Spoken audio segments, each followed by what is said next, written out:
Hello, everybody. We are back finally. We're doing a combined episode 3 and 4. I wasn't able to make it for the last episode review, Yeah. so we're pushing episode 3 to today. Yeah, which honestly works better, I feel, because episode 3 was kind of bland. It was fine, but It was alright. Yeah, but it didn't really add much other than some things with Selka. Yeah. Which was more elaborated on in episode 4. So, episode 3 was the setup episode for episode 4. So yeah. Honestly, I feel like it would have been a really short episode review if we would have done it last week. So yeah. But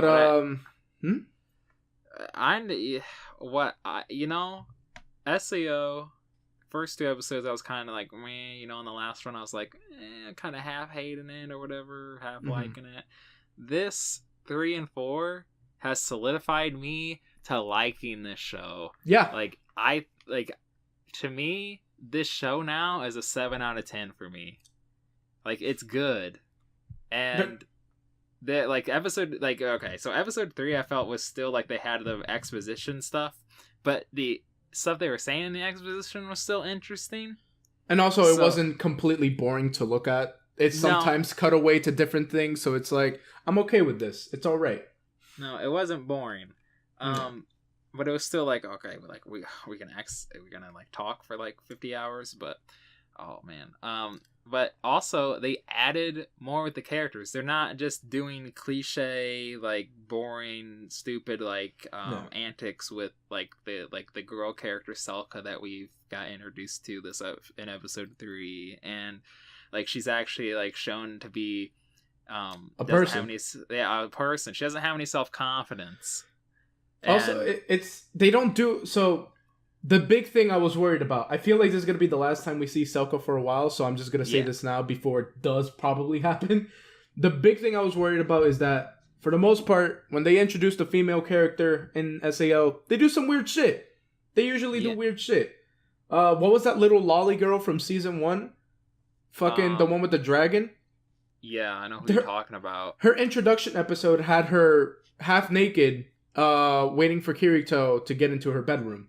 So it's SAO has no shame, but they haven't done anything weird with Selka. So no, I'm kind of glad they a character like a character like they would in real life. It's not we're getting weird fan service and stuff.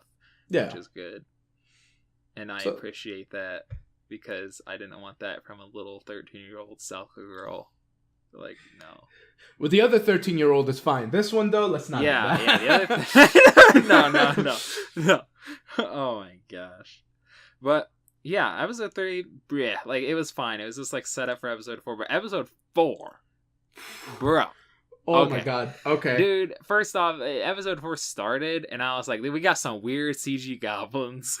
And then also, the Kirito and Yujio's faces were a little off proportion on a couple shots. There was a bit of wonky animation. The CGI goblins were there for the most part. They were there for for the most part, when you saw a goblin, it was CGI, and it was really noticeable and really bad. Unless it was the big one. Yeah, the big one, they didn't do that. I feel like it would have been way too obvious. I'm not gonna lie, I had some Goblin Slayer vibes. I was really thinking they were gonna have start doing some rapage on her, mainly because it is SAO, and I was just like, please. They could have easily done that. Yeah, but they didn't, which is but nice. Instead they gave us one of the best animated fights in SAO. They gave us the best animated fight in SAO because. SAO, when you watch it, there's a couple scenes where it does look good, when they're running and stuff, but usually every time in SAO when they hit on a slash, they cut to a black screen and just use a slash mark. You can go watch everything in SAO, and that's what they do. They use a lot of impact frames, and it can be annoying, but this one, besides the movie had good fights, but that's a movie. TV show SAO. The fight scenes, it can be a bit hit or miss. This was as big of a hit as you can make it. Yeah, and here's the thing, you're watching it, and for me, I was like, okay, that was awesome. And then they just keep going. It just kept going. I think it lasted a whole 8 minutes, that fight. Yeah, because it would go away or whatever. It would just be in between kind of thing, Mm-hmm. with a character or something. But then like it would just go again, and I'm like, oh, yeah, more, give me more, and it got better every time. You know that scene from the Kingsman, the first one, the church scene. Yeah. I feel like I watched the SAO version of that. Dude, he just watched the SAO version of Kingsman right there. Everybody, we're calling. And I specifically say that one because this fight was brutal. Yeah. Like, it was brutal. I think this is the bloodiest Kirito has ever been in this series. Yeah, what I'm liking about this is like they're adding, it feels I know you don't watch a lot of Horizon, but with like their terminologies and the way that the world is, it's like it's a lot like a Log Horizon, where like he's in this world, and you think that and you just like the characters assume that the world's going to be away because they know video games and they know like the what is supposed to be, and then it turns on the head when it's actually more real than they thought it was going to be, and that's similar to Log Horizon in a way, which I really appreciate in this show a lot, because it makes it unique and interesting and not boring. And going on off of that, one of the big things that I think this season is doing phenomenally well is SEO is not really a show I look to and say, wow, that's expressive. They don't really give the characters expressions. They don't really show Kirito's terrifying like face when he's like about to get killed or anything. They don't really show these characters being emotive. And this episode by itself had some of the best expressions. Kirito looked petrified being almost killed in that episode. He looked like he was about to shit himself. And then him taking on you, like when Yujiro got cut down, and he's just like, oh hell no, and he just like goes after the Goblin. Like you can tell, like he's like, no dude, like that's my friend, and like I remember, like he's remembering his past of when he was in that world before, and I'm like, dude, like this is good. Like they're adding more to their characters, which is nice. In turn, they're also adding stuff in the animation and the art that also adds stuff that adds to the story and their character as well. They're just adding shit. They're just adding everything. Like they're just like, oh, we should actually try, and then it becomes good. Who knew? Like I mean, you could really feel that the writing has been improving because I've been saying this. Mother Rosario, it felt like there's glimpses and hope and nice, yeah. There was and I feel like this season might just this season might just capitalize on that. I can see the writing getting better. I can see what is it, Kawahara or something like that. You can see that the writing is just he's matured because for everyone who doesn't know, season 1 of SEO is basically 2 books. It's volume 1 and 2 of SEO, and that's not a lot. SEO was originally written as a competition. It was a competition, and Reki Kawahara, he wrote those books, and it was like, oh, I won the competition. They weren't really made for longevity, for a big series, but they decided to adapt it that way anyway. Yeah. With here, it feels like, okay, there's a lot more setup. There's a lot more world building. There's a lot more character development that is being presented to us. So it definitely feels like his writing has matured and it has a lot of purpose with this season. Well, so far. Also, like, he didn't care, like, on the first book. He was just like, oh, I want to get to this point in the story. I'm just going to write it that way. I don't care if it makes sense. I don't care, like, if it doesn't, like, work. Like, he didn't care on the first book all that much. He just, wanted to... Like, it makes sense because there was restrictions. It's a competition, so... Yeah. To an extent, it makes sense, but it's like... Yeah. Because it wasn't meant... Cause, like you said, it wasn't meant for anything besides that competition at the time. But, this just... They're doing a lot of good shit. After the first half of the episode, I called it. I knew Kirito was not going to be the one to cut down the tree. Okay. Listen. Okay. I just want to talk right now. No. Okay. Yeah, you were right that Kirito was not the one to cut down the tree. But also, I was right about everything else. I was dude, I'm foreshadowing everything right now. He did the slice on the pole thing, and that's going to signify him slicing the tree. And then he sliced the tree, but then we got Yujiro take over and do it, which... I appreciate, because Yuji as a character is the best character in this freaking show so far. They're putting a lot of spotlight on him. It's not just Kirito. I like it. Kirito, I think, is the weakest so far. But just because we haven't gotten a lot with him. I don't know. To me, it feels like Kirito's like a Fallout character.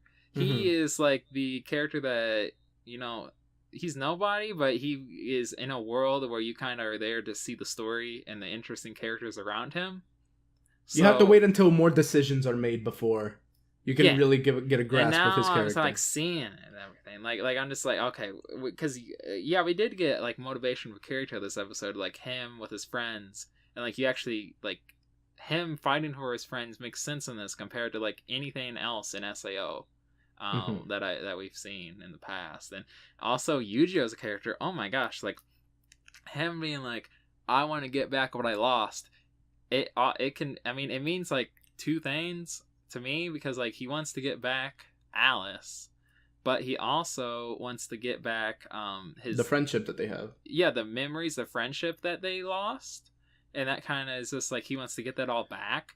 So him, like I we're on a journey right now to like get that all back, and it's like set up really well, like, and the whole time.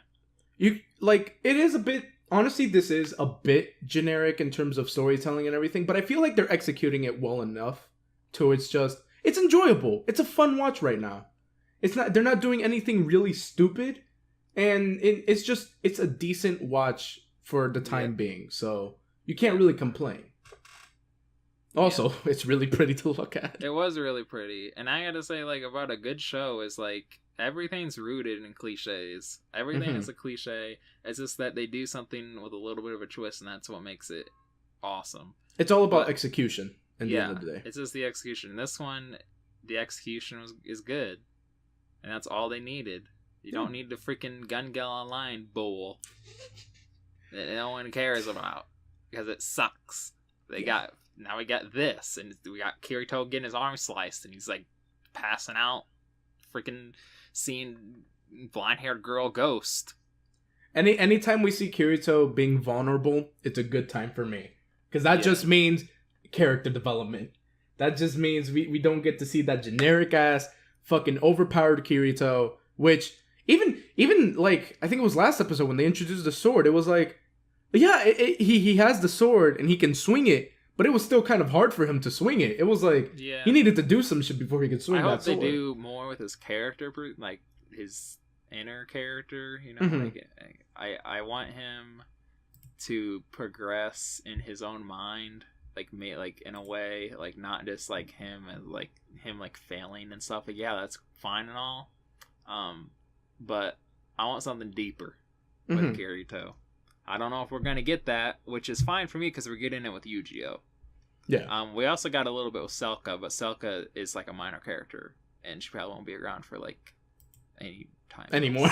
Anymore. She's probably gone, except maybe halfway at the end they meet her again. Yeah, they might meet her again because it's her sister, which was an interesting touch. I like that she had a sister. It tied her more into the whole thing with Yu-Gi-Oh! But yeah, I liked it. It's good. Yeah. These two episodes were really fucking solid. I like the looseness of the fight scene with the Goblin. Oh, yes. Like when the art got all like loose with dude, it looks so cool. It reminded me of the first big fight from season 1 with the giant boar monster. Yeah. And he was doing the upward slash and everything, and it was like it got a little out of model. I liked it. I like out of model animation. That just means they get to do more wacky shit. That means they get to do more intense shit. Yeah, I like when it gets a little out, like a little wacky, but like not too wacky, you know? Like, of course, like it looks good, and like that's the whole point of animation. Is like you can do things that live action can't do, and that's the whole point. Speaking of, can we please not get the My Hero live action movie? Oh no, nobody wants the My Hero Academy. That should have been something we talked about on the podcast. Yeah. But yeah, that was episode 3 and 4. Those were really good episodes. I really hope they continue the pace. I know it's not going to be an action heavy episode next episode. The next episode, if I get the naked girl in the bed, like, I hope not. Like, I hope that was just like a tease that's like not going to actually be a thing. It's going to be a thing. Oh. I don't know how big, but I've seen like panels from the light novels. I don't know how bad it's going to be, but I just know it's going to be part of the series. Okay. Well, so far, I'm on board for SAO. I think it's a 7 out of 10. Pretty good. Yeah. I think Alejandro's on the same boat as me. Definitely. Yeah. But yeah, that was episode 3 and 4. Can't wait for episode 5, everybody. It's gonna be freaking dope. Hopefully we get to see Alice now. Hopefully they actually start introducing the other side of the world and how Alice is living. Yeah, and I hope it's not exposition heavy. Definitely will be. After an episode like this, it's gonna definitely be. It's definitely gonna be a big get to the new town info dump. And an exposition for like a whole episode about it. Yup. No. Oh my gosh. Okay. But yeah. I hope you guys enjoyed this video. What are your thoughts on the new episodes of SAO? What are your thoughts on the new season in general? Yeah, and compared to like the old ones, what do you think about episode 4's freaking fight scene as well? That's freaking dope. But yeah, see you guys next time. My name's Alejandro. My name's Panda. And bye.